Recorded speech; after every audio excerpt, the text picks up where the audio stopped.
Los desastres aéreos siempre son noticia, pero uno de los casos más terroríficos son los siniestros en los que se acusa al piloto de haber estrellado el avión deliberadamente. Eso fue lo que ocurrió con el vuelo 185 de Silker.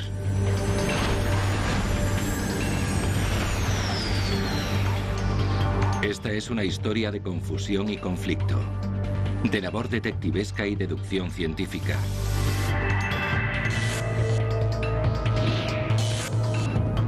Que se centra en la presión a la que se ven sometidos los investigadores para determinar la causa de un accidente, por muy escandalosas que puedan parecer sus conclusiones.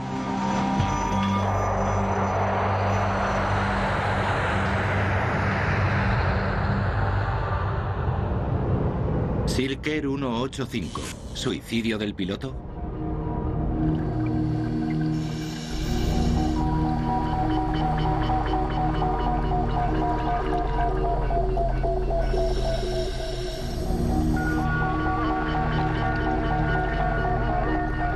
A principios de 1998 se encuentra una grabadora de voz entre el barro del río Musi en Indonesia.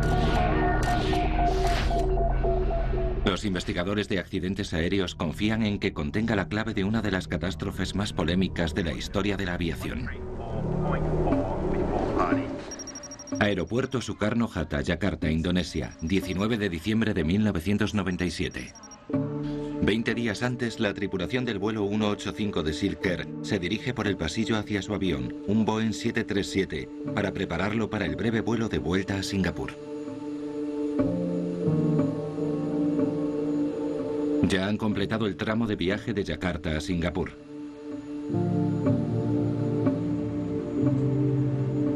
Hace un día perfecto para volar.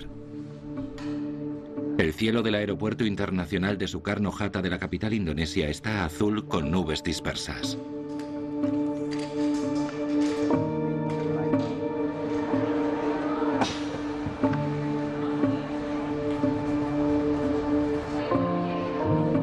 ...97 pasajeros suben a bordo del vuelo 185 con destino a Singapur, que dura 1 hora y 40 minutos. Hay pasajeros de 14 nacionalidades distintas. El más mayor tiene 77 años y el más pequeño 2 años.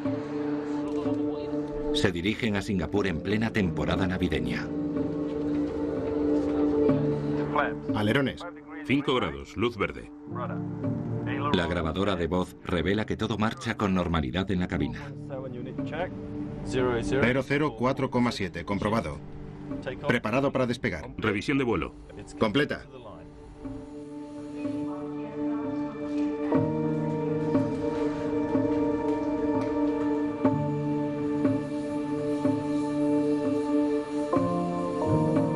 Ambos pilotos tienen una amplia experiencia de vuelo. El capitán Su Wei-min era piloto de caza de las Fuerzas Aéreas de Singapur antes de pasarse a Silker. El primer oficial Duncan Ward tiene más de 2000 horas de experiencia de vuelo. El ambiente en la cabina parece relajado. Dame unos segundos para abrocharme el cinturón de seguridad de embarazada. No te preocupes, puedes tardar lo que quieras, pero no más de 3 segundos.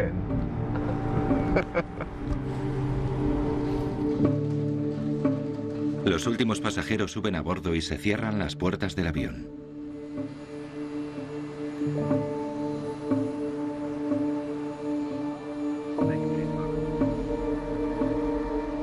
Los pilotos Su y Ward continúan con su conversación rutinaria mientras el avión recorre la pista. En cola y a la espera, Silker 185. Hablan con la torre de control para obtener permiso para despegar. Despegando. Papa Lima Bravo. Permiso para despegar. Silker 185. A las 15:37 horas obtienen permiso para despegar y poco después el vuelo 185 se encuentra en el aire.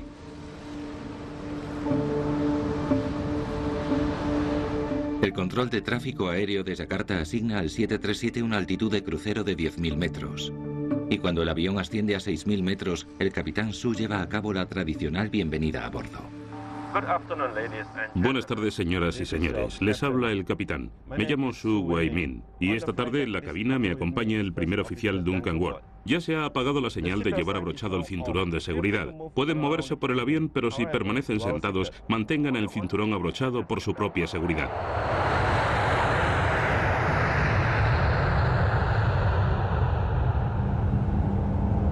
Las circunstancias del vuelo son las ordinarias. Bebidas. ¿De qué tipo? Tao Chui. Se les ofrece a los pasajeros y a la tripulación una comida ligera y bebidas. Los hay de huevo con mayonesa y de pollo. Solo un par, gracias. Un poco de agua, ¿quieres? Vale, gracias.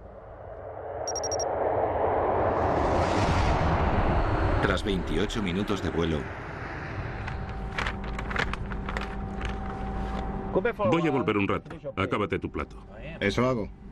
¿Agua? No, gracias.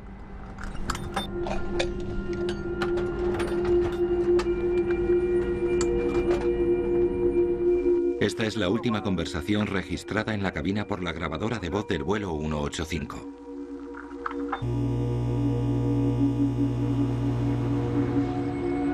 Pero unos 5 minutos después de esta última conversación entre el capitán y el primer oficial del vuelo 185, la torre de control de Yakarta graba otra conversación. Silk está sobrevolando Palembang. No se sabe si el capitán Suya había regresado a la cabina en ese momento, pero es Duncan Ward quien responde a la llamada y no indica que haya ningún problema a bordo. Silk Air 185. Recibido 134. 4 antes de Pardee. Apenas un minuto después, el radar indonesio indica un descenso rápido y acusado del avión.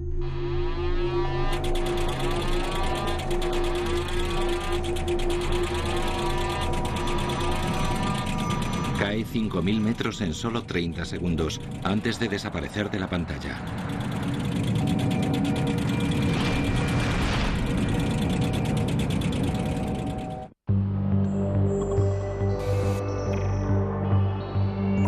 Los aviones están diseñados para no estrellarse, pero se estrellan.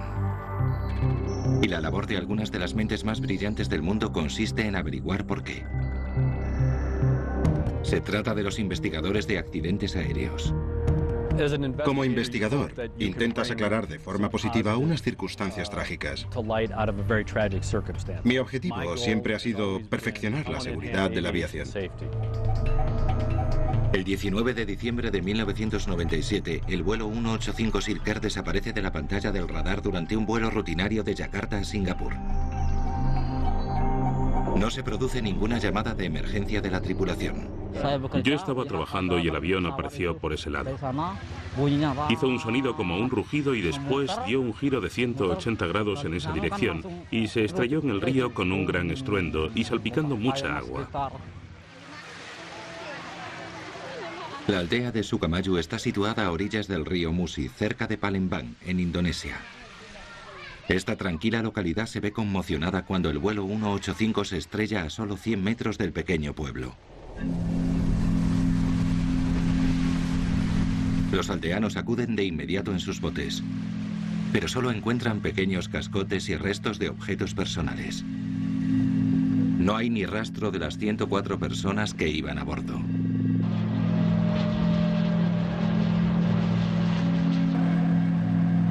Enseguida llegan investigadores y parientes de los pasajeros al remoto lugar del siniestro.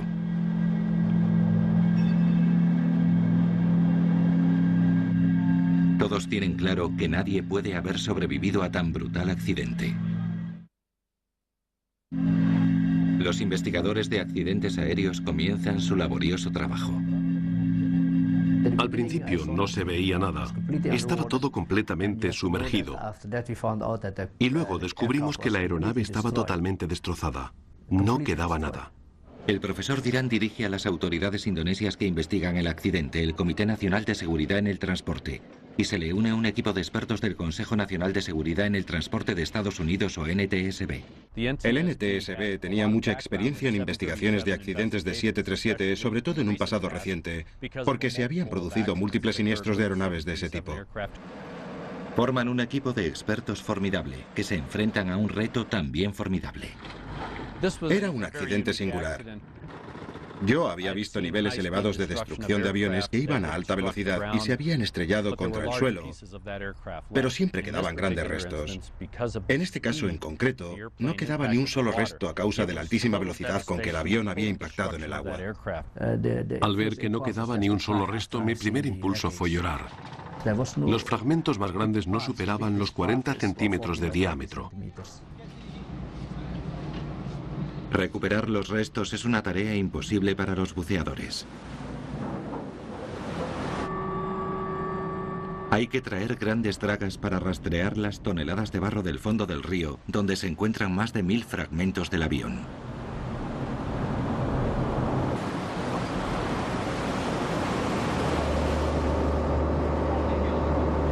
Cualquiera de ellos podría contener una pista vital. Los restos de importancia capital son la grabadora de datos de vuelo y la grabadora de voz de la cabina, las dos cajas negras que registran todos los detalles de cada vuelo. Si las cajas se hallan intactas, contienen un dispositivo denominado Pinger que conserva los datos durante 30 días. Por eso encontrar las cajas es una carrera contrarreloj. Se registra y se draga el fondo del río durante días, pero no se halla nada.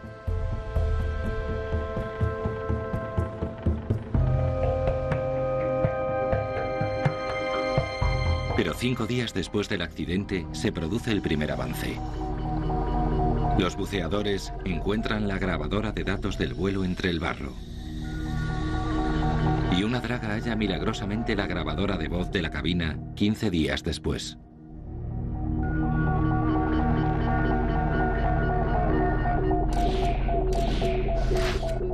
Las cajas negras se envían a Estados Unidos para su análisis por orden del profesor Dirán.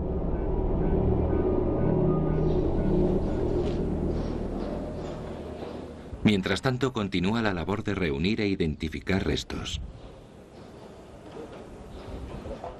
Se recupera un 73% del total del avión, y los fragmentos comienzan a revelar información vital para los investigadores. Algunos expertos creen que el vuelo 185 de Silker se salió de su trayectoria normal, y en solo 4 segundos se colocó boca abajo. Como en posición invertida no podía mantener la altitud, cayó en picado hacia el suelo.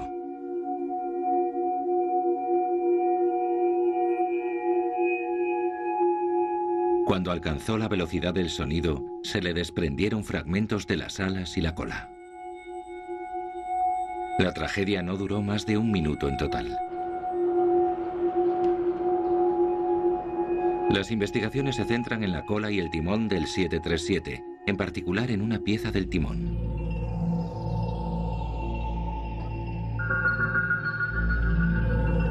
El timón funciona mediante una unidad de control de potencia o PCU, que ya había tenido problemas con anterioridad.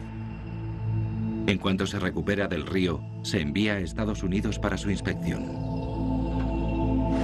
Pero otros fragmentos del avión revelan una información inquietante. Ambos motores funcionaban a plena velocidad en el momento del impacto. Y los mandos del avión estaban colocados de forma que el morro apuntase al suelo. Como si los pilotos hubieran tenido la intención de dirigir el avión directamente hacia tierra, en lugar de evitar su descenso en picado mortal. Mientras tanto, comienzan a llegar noticias de Estados Unidos. Primero llegan la unidad de control de potencia del timón y la servoválvula, a las que no se les ha encontrado ningún defecto. Pero los hallazgos de las grabadoras del avión resultan más intrigantes porque no revelan los datos que deberían.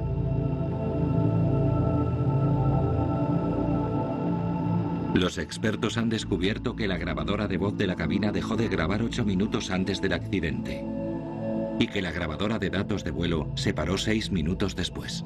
La grabadora de voz de la cabina se había detenido de forma especial, no por un corte de energía, como era de esperar, sino que se había cortado el suministro a propósito. Recuerdo que estaba en las oficinas del NTSB cuando se descubrió que se había cortado el suministro de energía de la caja negra. Y como yo era nuevo, pregunté si ocurría muy a menudo.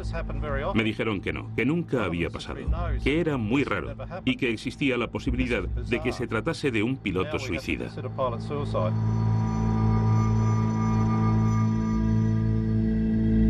Los investigadores se resisten a inclinarse hacia lo impensable. Lo primero que se investiga siempre en un accidente es un error del piloto. Pero en este caso, todo apunta a la escalofriante posibilidad de que el capitán Su estrellase a propósito su avión.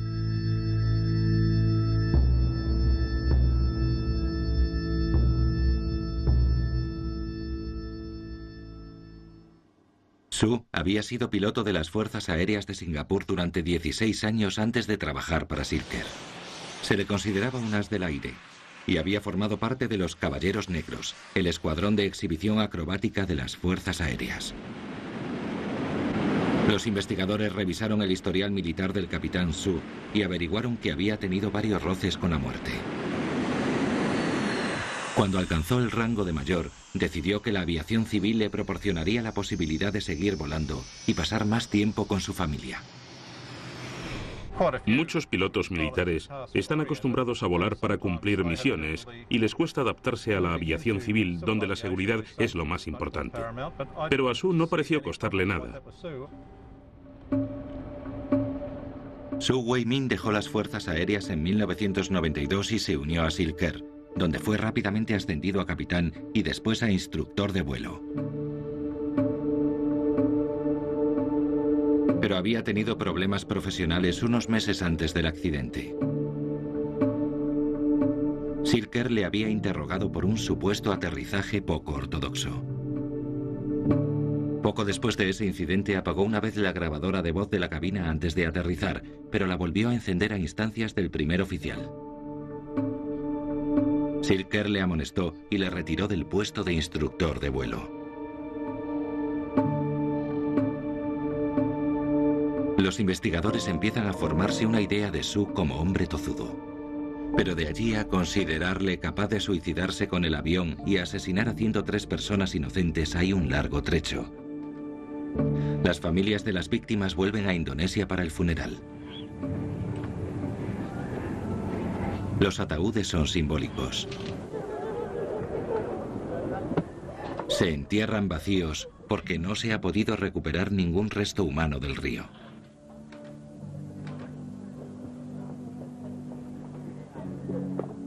El dolor de los familiares actúa como revulsivo para los investigadores. Las familias necesitan respuestas. ¿Qué le pasó al avión para acabar así? ¿Por qué tuvo que ser ese avión?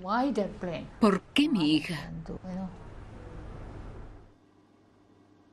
La hija de Betty era Bonnie Hicks, una conocida modelo y escritora de Singapur que iba de vacaciones con su novio norteamericano. Aunque está desesperada por conocer la verdad, Betty no puede aceptar la teoría de un suicidio del piloto. No puedo creérmelo. No me lo creo. No se le puede echar la culpa en el juicio. En el nombre de Dios. Tiene mujer e hijos. ¿Cómo iba a haber hecho eso? Siempre cuesta racionalizar que alguien pueda hacer algo para perjudicarse a sí mismo y a los pasajeros que lleva a bordo. Pero aunque cueste creerle y se haga todo lo posible para demostrar lo contrario, llega un momento en el que hay que afrontar la realidad y aceptarla. Además de los problemas profesionales de Su, los investigadores averiguan que se trataba de un hombre con dificultades financieras. La cuenta que mantenía Su para especular en la bolsa había sido suspendida 2 veces antes del accidente y debía a sus agentes más de 80.000 euros.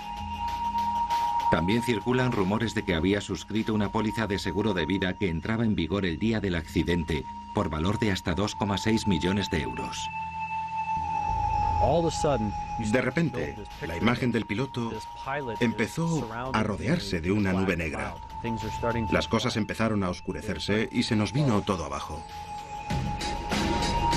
Empiezan a recomponer la imagen de un hombre desesperado, capaz de cualquier cosa y agobiado por la presión económica de un estilo de vida obsesionado con el dinero.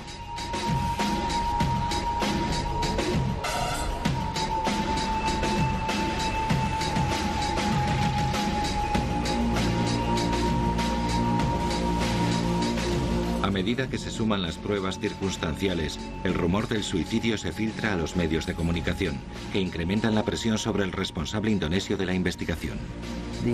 Las acusaciones eran muy fuertes, tanto de la prensa como de los parientes. Si la teoría de que el capitán Su estrelló el avión deliberadamente es correcta, lo más probable es que pidiera al primer oficial que abandonase la cabina o lo incapacitase. Peter Macmillan afirma que era la única forma de que Su hubiera podido estrellar el avión, porque para ello requería toda su fuerza. Vamos volando a 10.000 metros. Para estrellar el avión tendríamos que desconectar las marchas automáticas, lo que encendería esta señal de advertencia. Y después habría que apagar el piloto automático, que también provocaría otra señal de alerta.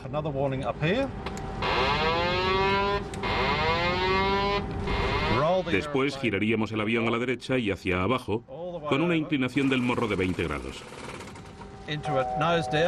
Ahora el avión está casi invertido y avanza a plena marcha hacia adelante, con el estabilizador también hacia adelante. Y se nota la presión que tengo que soportar. Si lo suelto, se recuperará solo. La velocidad vertical se sale del marcador y la altitud se desploma.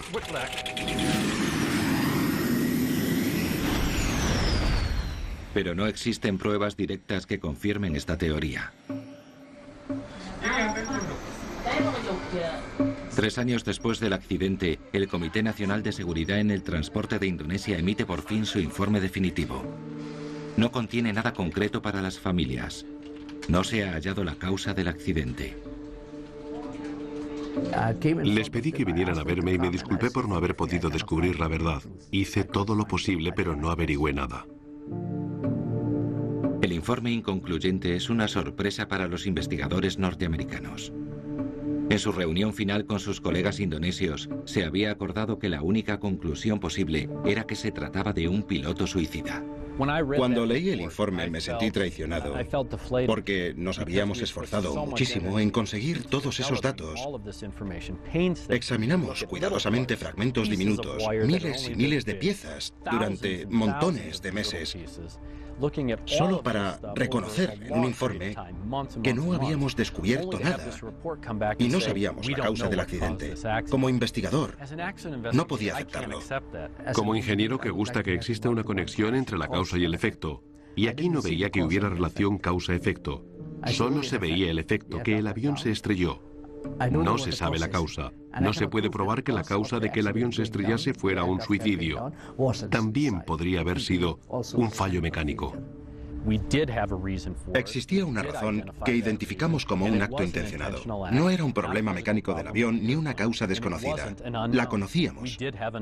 En el informe se incorporan y se publican en una página los comentarios y las réplicas del organismo investigador estadounidense frente a su homólogo indonesio. Es un hecho sin precedentes. En lugar de aclarar la colisión, el informe provoca aún mayor confusión entre los familiares de las víctimas. No podían entender que hubiésemos tardado tanto tiempo y gastado tanto dinero en tantos expertos para no averiguar nada. Así no podían olvidarse de lo ocurrido ni justificar en su fuero interno por qué sus seres queridos habían muerto. Vinieron muchos expertos solo para decirnos que no sabían nada. No podían darnos una respuesta y yo necesitaba una respuesta. Las investigaciones terminan después de 3 años y se cierran las puertas para las familias de las víctimas. La única teoría que tienen es la del suicidio del piloto. Pero al otro lado del Pacífico, en Los Ángeles, un abogado experto en desastres aéreos se muestra escéptico. Para él, el suicidio del piloto no tiene sentido. Los muertos no pueden defenderse. No quedaba nada ni nadie que pudiera hablar sobre lo que pasó en esa cabina. Si el capitán Su no estrelló el avión, entonces tuvo que ser un fallo mecánico. Y así comienza su propia investigación.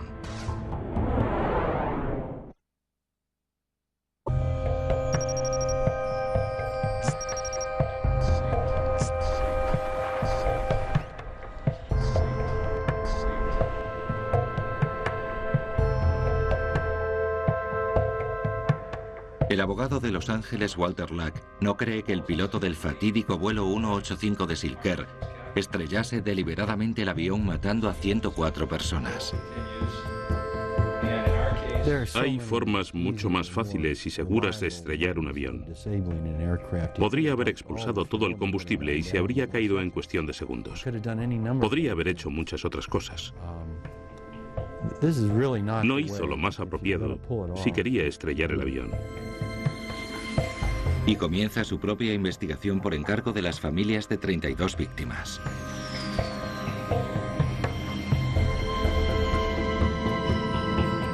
El 737 es el avión más popular del mundo y ha habido 4.800 unidades surcando los cielos desde que se introdujo en 1967.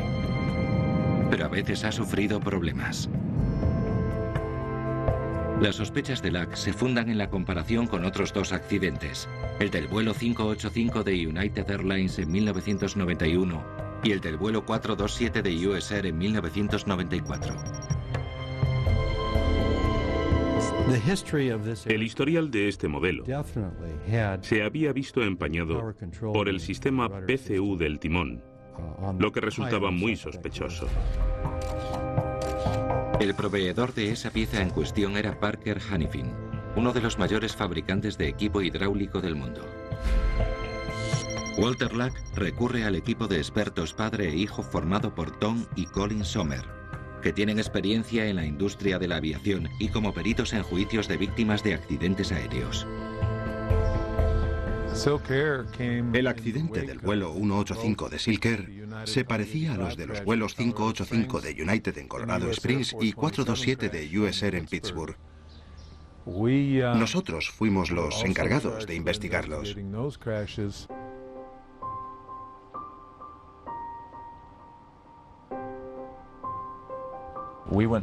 Desarrollamos animaciones de vídeo basadas en la trayectoria de los vuelos y los datos del radar. Comparamos unas animaciones con otras y las similitudes eran notables. En los casos de los vuelos 585 de United y 427 de US Air, la NTSC concluyó que la causa más probable del accidente era un problema de la unidad de control de energía del timón o PCU. Aunque ambos accidentes habían ocurrido durante el aterrizaje, los Sommer están convencidos de que un fallo similar de timón provocó que el avión de Silker se escorase y cayese en picado desde su altitud de crucero de 10.000 metros. Los pilotos de 737 están informados al respecto, y el manual de vuelo indica cómo reaccionar en caso del fallo del timón. Tanto el capitán Su como el primer oficial Ward habían recibido formación adicional al respecto. En un simulador el piloto sabe qué se va a producir y sabe cómo tiene que reaccionar. Cuando el piloto está en vuelo de crucero, como estaba el del vuelo 185 de Silker, no se espera que se vaya a producir esa situación, no se espera que el avión vaya a ponerse boca abajo y dejarle colgado del cinturón de seguridad. No sabría muy bien qué estaría pasando, y en un 737 no hay nada que lo indique. No se indica dónde está el panel del timón, ni hay una luz, ni hay un sonido que alerte de que algo está fallando con el timón. A causa del historial de problemas del 737, se recurrió a Parker Hannifin, el fabricante del PCU, para ayudar a identificar los restos rescatados del accidente. Lack y su equipo afirman que Parker Hannifin encontró el PCU, pero que sus análisis no revelaron toda la verdad. Enviaron un equipo de inmediato a recuperarlo y lo hallaron sumergido en el barro a 6 metros de profundidad. Tardaron 3 semanas en recuperarlo. Lo examinaron por encima y dijeron que la válvula estaba en perfecto estado y que funcionaba con normalidad. Y después lo enviaron al NTSC. No llevaron a cabo ninguna prueba adecuada para determinar si era defectuoso. La pieza se envió de vuelta a Indonesia. Ahora, 5 años después, para poder fundamentar su caso, Walter Lack tiene que localizar ese pequeño componente. Pero se enfrenta a un obstáculo. Cuando envía a un investigador a localizarla, se encuentra con una montaña de papeleo, que es lo único que queda de los restos del avión, que fueron destruidos justo hace unas pocas semanas. Pero el destino le echa una mano.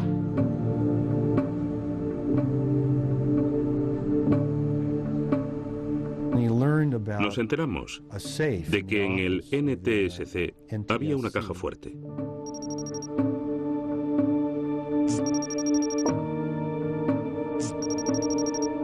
Tras una gran cantidad de persuasión, el investigador logró acceder a ella.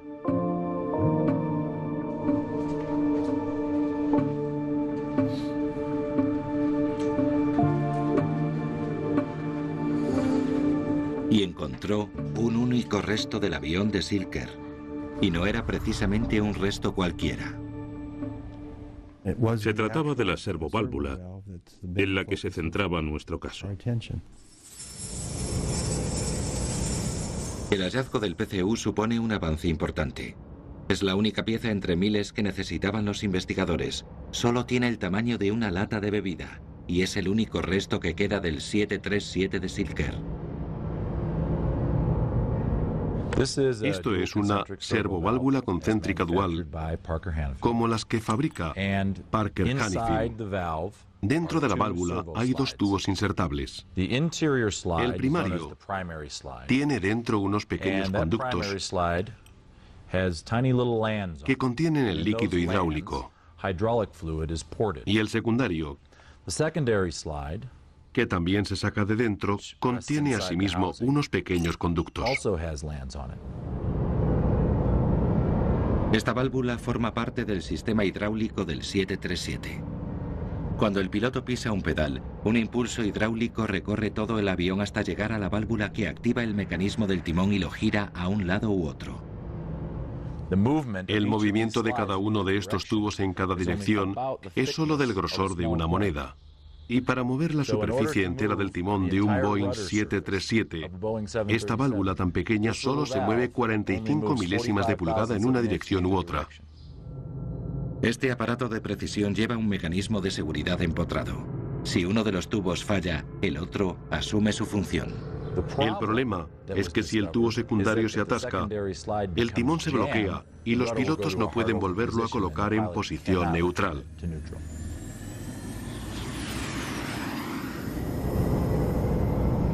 Lack basa la defensa de su caso en que la válvula del 737 de Silker tenía antecedentes. Encuentra papeles que demuestran que no superó unas pruebas que se le efectuaron después de fabricarla. Parker responde que esas pruebas no afectaban al funcionamiento de la servoválvula y que después se la volvió a inspeccionar antes de instalarla en el 737 de Silker.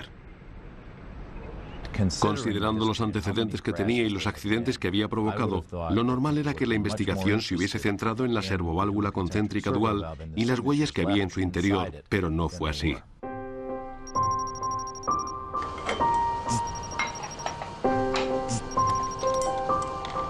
Una vez que se ha recobrado el PCU, se envía al laboratorio Max Swain de Florida, especializado en ingeniería, para someterlo a más pruebas.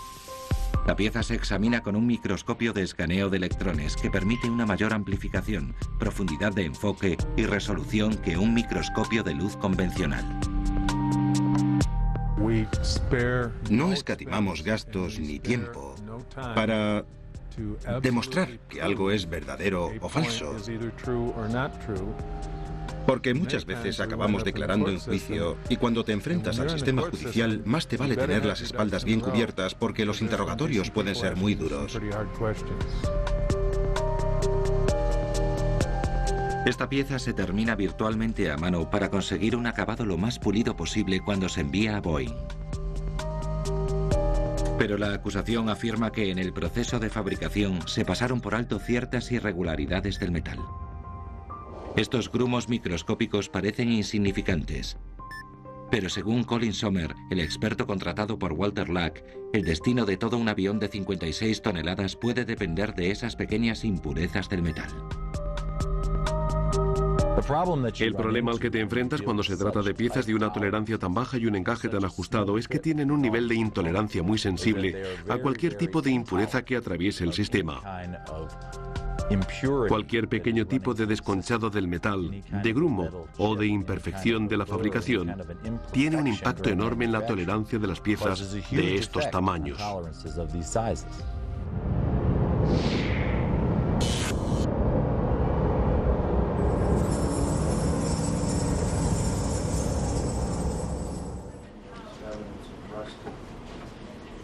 El equipo de Walter Luck está convencido de que ahora disponen de las pruebas periciales necesarias para demostrar que fue la válvula defectuosa lo que derribó el avión. Pero todavía existen pruebas que apuntan al suicidio que Luck espera poder refutar. Si fuera a haberse suicidado, ¿por qué no lo hizo a la ida? ¿Por qué esperó a la vuelta? Tenía a su mujer esperándole en el aeropuerto. Lo último que le dijo fue que pasara a recogerle a las 4 de la tarde, porque llegaría hacia las 4 menos cuarto. Fue un vuelo completamente normal en todos los aspectos. Se nota por las conversaciones que mantuvo la tripulación, por la interacción entre ellos, la forma en que charlaban y bromeaban con las azafatas. No se notaba nada raro en su actitud, nada fuera de lo normal. La investigación policial de la situación financiera de Sue reveló que sus acciones habían sufrido pérdidas de casi 1 millón de euros. Pero cuando se produjo el accidente era solvente, porque había vendido 2 propiedades y tenía un patrimonio estimado en casi 300.000 euros. Y la póliza de seguro de vida millonaria que presuntamente había suscrito días antes del accidente era para cubrir la hipoteca de 450.000 euros de su nueva casa, un requisito habitualmente exigido por los bancos.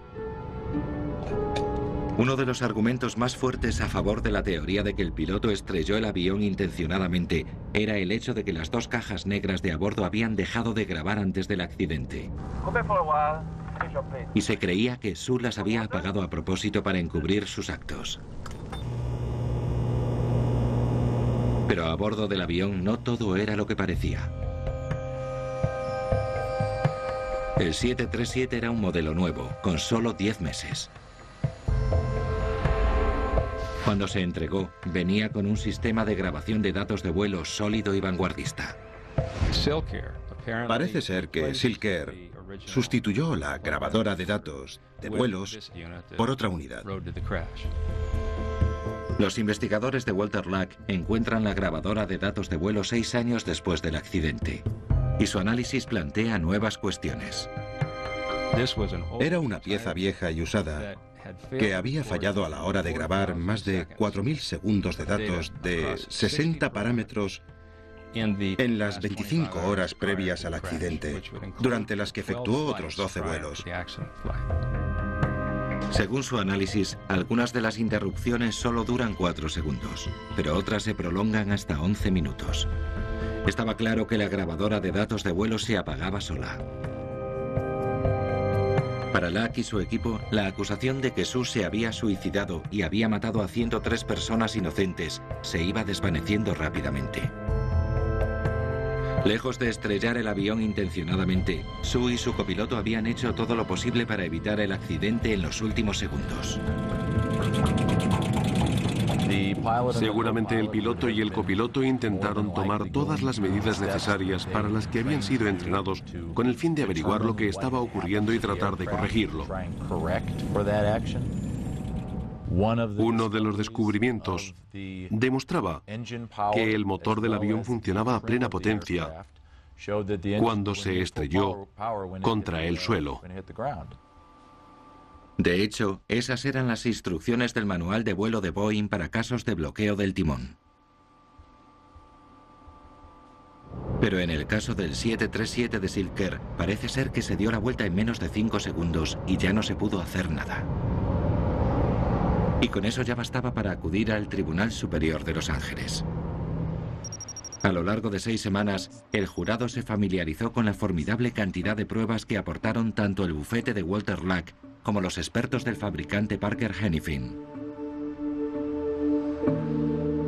¿Cómo pudo ser que 8 horas después del accidente alguien le llamase a Los Ángeles para informarle de lo ocurrido?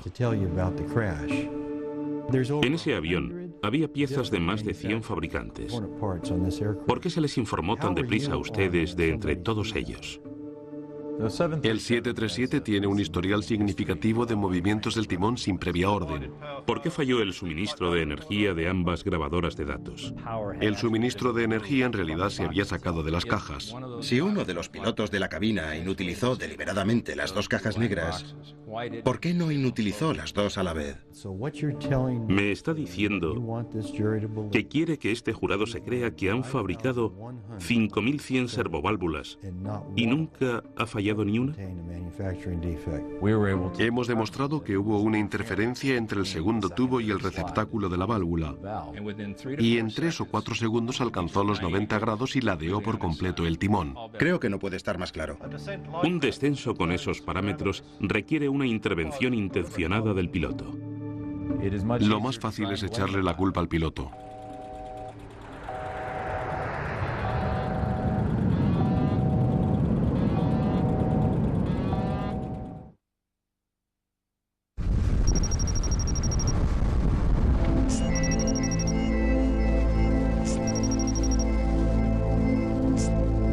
Todos los años, los familiares y amigos de quienes fallecieron en el vuelo 185 de Silk Air se reúnen en el lugar del siniestro cerca de Palembang, en Indonesia.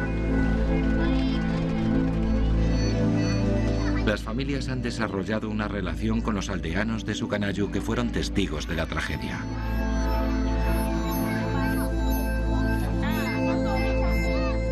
Es una estación más de su peregrinaje anual y siempre les llevan regalos. Sé que la gente del pueblo es muy pobre y siempre les traigo regalos. Los niños no tienen nada y me gusta hacerles felices. A Bonnie también le habría gustado que lo hiciera. Que algo bueno surja de la tragedia forma parte del proceso de aceptación de lo ocurrido.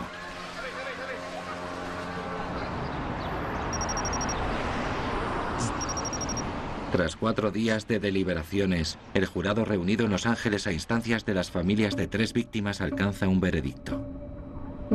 Nosotros, en el caso arriba mencionado, respondemos lo siguiente a las preguntas planteadas. ¿Tenía la servoválvula un defecto de fabricación cuando abandonó las instalaciones de Parker Hannifin? La respuesta es sí. En total eran 187 preguntas.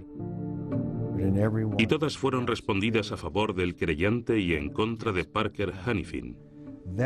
Nunca se había dado un caso similar de grandes indemnizaciones con una victoria tan aplastante. El jurado concedió a las 3 familias querellantes más de 35 millones de euros por los daños.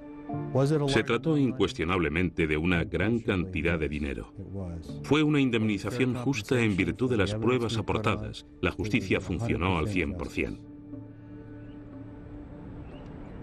Es el tipo de caso para el que se han creado los tribunales. Tras amenazar con una apelación, Parker Hannifin declaró que aunque la empresa negaba cualquier tipo de responsabilidad en el accidente, accedía a llegar a un acuerdo con 91 familias de las víctimas.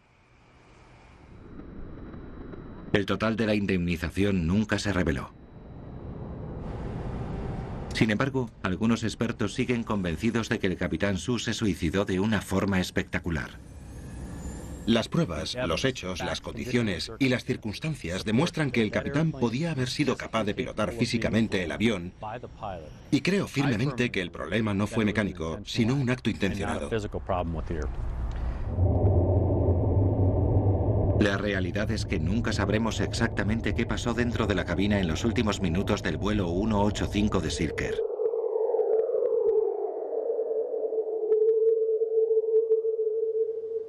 Pero tras una serie de incidentes con timones bloqueados en 737, la Administración Federal de Aviación ordenó que todos los aviones de ese modelo, miles de ellos, sustituyesen las piezas originales de control del timón por un nuevo sistema con un diseño de seguridad reforzada antes del año 2008.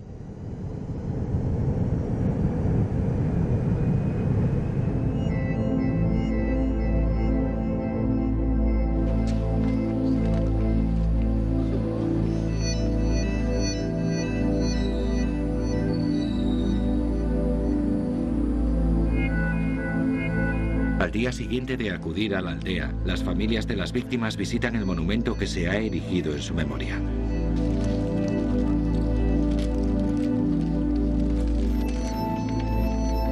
Es un momento de contemplación y comunión con los seres perdidos.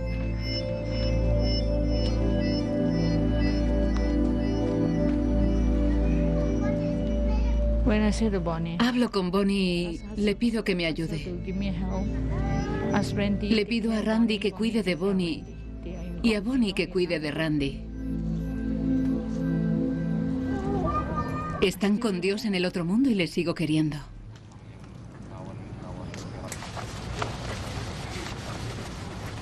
Para Betty, las indemnizaciones no tienen ningún interés. No me ayudan a sentirme mejor. Estoy muy sola. No tengo esperanza. Ya no espero nada de la vida. Me da igual que me hayan dado 10 o 20 millones. Yo estoy sola igual.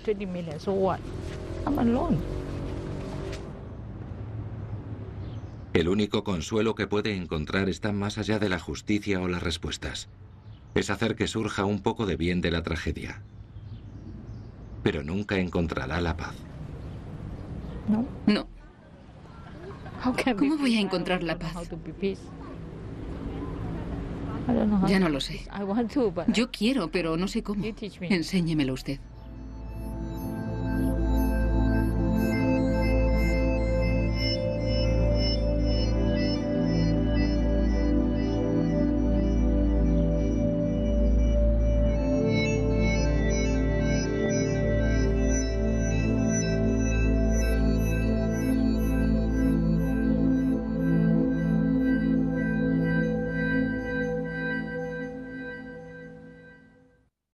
Y esta tarde en la cabina me acompaña el primer oficial Duncan Ward. Ya se ha apagado la señal de llevar abrochado el cinturón de seguridad. Pueden moverse por el avión, pero si permanecen sentados, mantengan el cinturón abrochado por su propia seguridad.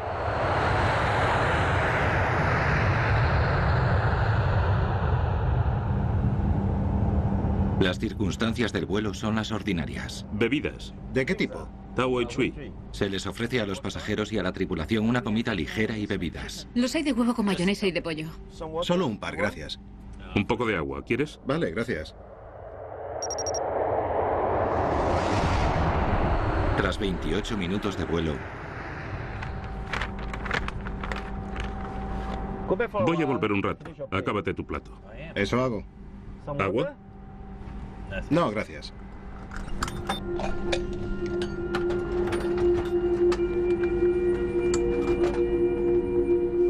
esta es la última conversación registrada en la cabina por la grabadora de voz del vuelo 185.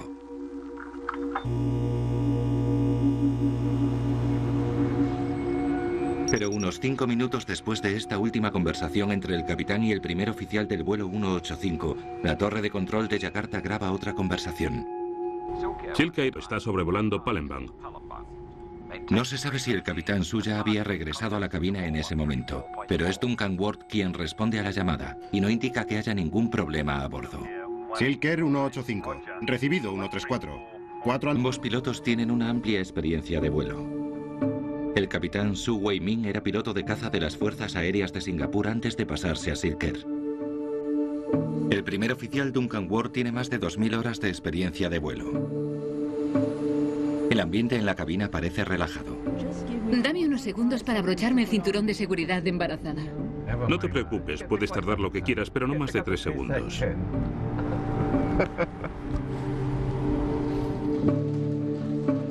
Los últimos pasajeros suben a bordo y se cierran las puertas del avión.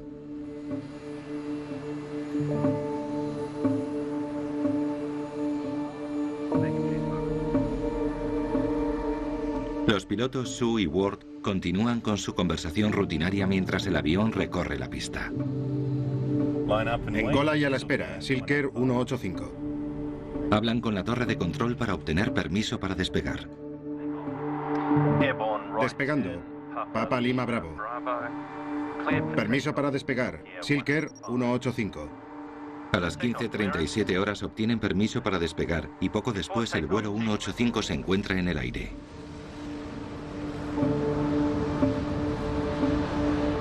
El control de tráfico aéreo de Yakarta asigna al 737 una altitud de crucero de 10.000 metros. Y cuando el avión asciende a 6.000 metros, el capitán Su lleva a cabo la tradicional bienvenida a bordo. Buenas tardes, señoras y señores. Les habla el capitán. Me llamo Su Wei. Los desastres aéreos siempre son noticia, pero uno de los casos más terroríficos son los siniestros en los que se acusa al piloto de haber estrellado el avión deliberadamente. Eso fue lo que ocurrió con el vuelo 185 de Silker.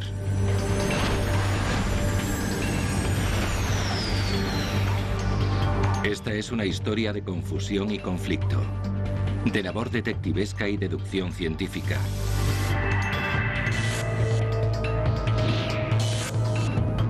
Que se centra en la presión a la que se ven sometidos los investigadores para determinar la causa de un accidente, por muy escandalosas que puedan parecer sus conclusiones.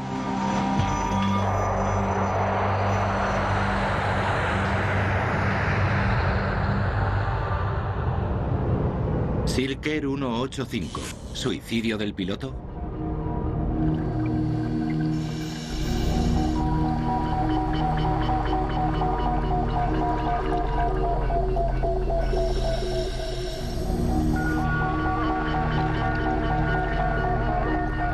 A principios de 1998 se encuentra una grabadora de voz entre el barro del río Musi en Indonesia. Los investigadores de accidentes aéreos confían en que contenga la clave de una de las catástrofes más polémicas de la historia de la aviación. Aeropuerto Soekarno-Hatta, Yakarta, Indonesia, 19 de diciembre de 1997. Antes de Pardi. Apenas un minuto después, el radar indonesio indica un descenso rápido y acusado del avión.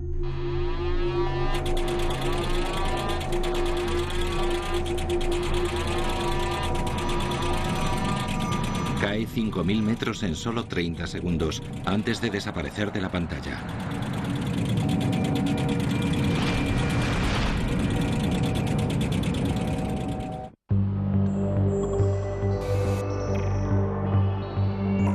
Los aviones están diseñados para no estrellarse, pero se estrellan. Y la labor de algunas de las mentes más brillantes del mundo consiste en averiguar por qué. Se trata de los investigadores de accidentes aéreos. Como investigador, intentas aclarar de forma positiva unas circunstancias trágicas. Mi objetivo siempre ha sido perfeccionar la seguridad de la aviación. El 19 de diciembre de 1997, el vuelo 185 Silker desaparece de la pantalla del radar durante un vuelo rutinario de Yakarta a Singapur. No se produce ninguna llamada de emergencia de la tripulación. Yo estaba trabajando y el avión apareció por ese lado. Hizo un sonido como un rugido y después dio un giro de 180 grados en esa dirección y se estrelló en el río con un gran estruendo y salpicando mucha agua. La aldea de Sukamayu está... 20 días antes, la tripulación del vuelo 185 de Silker se dirige por el pasillo hacia su avión, un Boeing 737, para prepararlo para el breve vuelo de vuelta a Singapur. Ya han completado el tramo de viaje de Yakarta a Singapur.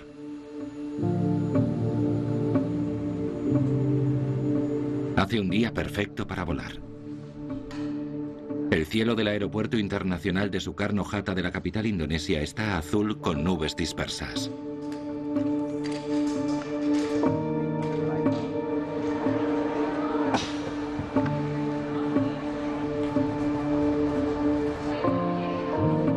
...97 pasajeros suben a bordo del vuelo 185 con destino a Singapur, que dura 1 hora y 40 minutos.